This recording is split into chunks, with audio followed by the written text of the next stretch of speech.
नमस्कार दोस्तों, और आज के इस वीडियो में आपको बताएंगे कोलकाता केस से रिलेटेड एक अपडेट है। एक मामले में अपडेट आई है, उसके बारे में आपको जानकारी देंगे। इसमें कहा गया है कि कोलकाता के निकट एक college of medicine and Sagore Dutta hospital में इलाज के दौरान एक मरीज की मौत के बाद डॉक्टरों और नर्स पर हमले के सिलसिले में अब 4 लोगों को गिरफ्तार किया गया। गिरफ्तार किए गए 30 वर्षीय मरीज के जिनकी मौत हो गई, उनके परिवार के सदस्य भी एक शामिल हैं उन्हीं 4 में से। ये पूरा मामला college of medicine and Sagore Dutta hospital का बताया जा रहा है।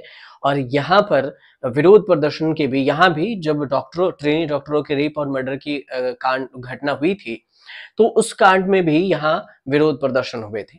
और इसमें जो कुछ मरीज थे उस वहां पर हॉस्पिटलाइज थे, उसमें 30 वर्षीय एक मरीज थी, उनकी मौत हो गई थी। बैरकपुर के पुलिस आयुक्त का कहना है कि शुक्रवार शाम सगूर दत्ता अस्पताल में डॉक्टरों और नर्सों पर इलाज करने के आरोप में 4 लोगों को गिरफ्तार किया गया हमले में।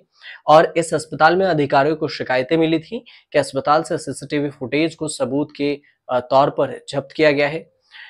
आरोपियों को बाद में बैरकपुर की एक अदालत में पेश भी किया गया और स्वास्थ्य सचिव एनएस निगम ने विभाग के अन्य अधिकारियों के साथ दिन में अस्पताल का दौरा किया था। उन्होंने पुलिस अस्पताल के अधिकारियों के साथ इस घटना के बाद काम बंद करने वाले जूनियर डॉक्टरों के साथ बैठक की थी। और एनएस निगम ने कहा कि हमने डॉक्टरों और नर्सों की बातचीत भी सुनी। दोषियों को गिरफ्तार कर लिया गया है। अस्पताल के अतिरिक्त सीसीटीवी जहां लगाए गए थे और उसमें और भी लगाए गए हैं, एड ऑन किया गया है, जो कोर्ट का भी आदेश था कि नर्सों की सुरक्षा की व्यवस्था पुख्ता किया जाए। उत्तर 24 परगना के कमरहाटी स्थित अस्पताल में हुए हमले में 3 जूनियर डॉक्टर, 3 नर्स और स्वास्थ्य कर्मी घायल हो गए थे। इसी महीने की शुरुआत में college of medicine and Sagore Dutta hospital में जूनियर डॉक्टरों पर हमले की भी घटना आई थी। यह हमला उस वक्त हुआ जब मेडिसिन कॉलेज के स्टूडेंट्स और काउंसिल की बैठक चल रही थी। आरोप है कि मीटिंग के दौरान कुछ बाहर के उपद्रवियों ने हमला कर दिया। मेडिकल कॉलेज में छात्रों का एक ग्रुप अपनी कुछ मांगों को लेकर अधिकारियों के साथ बैठक कर रहे थे और इस दौरान कॉलेज के कुछ छात्र गेट के बाहर आए, प्रदर्शन करने लगे और तभी 100 से 150 लोग कॉलेज के कैंपस में घुस गए, तोड़फोड़ की और काउंसिल के बैठक के दौरान शीशे के दरवाजे को तोड़े।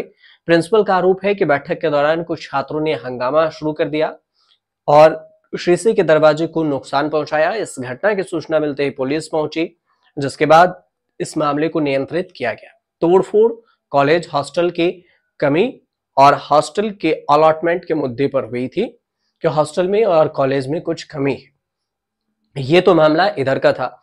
अगर कोलकाता के केस की बात कर लें कि कोलकाता में जो 31 साल के आरजीकर मेडिकल कॉलेज में 31 साल के ट्रेनी डॉक्टर के साथ रेप और मर्डर की घटना हुई थी, उसकी अगर बात करें तो वहां पर अभी तक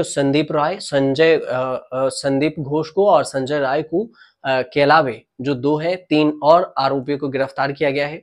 इस पूरे मामले की जांच चल रही है और कहा गया है इसमें जो सीबीआई ने सबूत पेश किया कोर्ट में, उसमें बताया गया है कि यहाँ पर पुलिस और संदीप घोष के बीच में कुछ बातचीत हुई थी और सबूत मिटाने की पूरी कोशिश की गई और हमले भी किए गए। साथ में जब पोस्टमार्टम हो रहा था उससे पहले एक चाचा की भी एंट्री हुई थी, जिसने बोला था कि जल्दी से पोस्टमार्टम करो वरना खून की नदियां बहाएंगी। कौन है ये चाचा, इसकी जांच अभी चल रही है। दूसरी तरफ संदीप घोष ने एफआईआर लिखते वक्त एसएचओ से बात की थी, मतलब सबूत में हेराफेरी की बात कही गई। पुलिस की जो लापरवाही है वो तब सामने आई जब संजय राय को गिरफ्तार किया और उसके बाद उसके कपड़े को 2 दिन बाद उस जगह पर से गिरफ्तारी हुई और उसके बारे में जानकारी दी गई कि उसको गिरफ्त में लिया गया था। तो कपड़े को भी जब्त, कपड़ा फॉरेंसिक के लिए जरूरी होता है, तो इसमें डिले क्यों हुआ? इन सब को बात को लेकर देखा गया कि संदीप घोष कहीं अंग तस्करी में भी था कि कुछ अंगों का व्यापार करता था, साथ में मेडिसिन मामले में भी उस पर केस लगे हैं।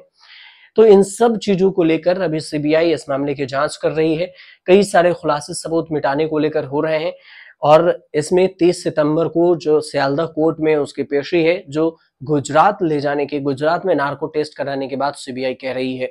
वहीं पर दूसरी तरफ देखें तो सुप्रीम कोर्ट ने जो सुओ मोटो लिया था, स्वतः संज्ञान लेकर इस पर सुनवाई किया था, उसमें भी 1 अक्टूबर को फैसला आना है। सीबीआई को कहा गया है कि आप फाइनल चार्जशीट हमें पेश कीजिए, इस पूरे में जानकारी दीजिए कि क्या कुछ हुआ है। तो इस पर जो नए अपडेट हैं वो 30 सितंबर को सुनवाई कोर्ट में होंगे, उसके बाद आएंगे, और इधर 1 अक्टूबर को सुप्रीम कोर्ट के कुछ मामले हैं पेंडिंग, उसमें आएंगे जब रिपोर्ट सीबीआई सौंपेगी तब। उसके बाद पता चलेगा कि ट्रेन डॉक्टर के जो रेप और मर्डर की जो घटना घटित हुई उसमें और कौन-कौन इन्वॉल्व है, क्या कुछ नया सीबीआई ने खुलासे किए। फिलहाल ये जानकारी आप तक थी, इस पर अपडेट का आपको बेसब्री से इंतजार रहता है, इसलिए हम सोचे कि कुछ आपके पास इस पर वीडियो बना दें और इसका कुछ जानकारी देते हैं। आपको जानकारी सही लग रही हो तो चैनल को सब्सक्राइब जरूर कर लीजिएगा और शेयर जरूर कर दीजिएगा।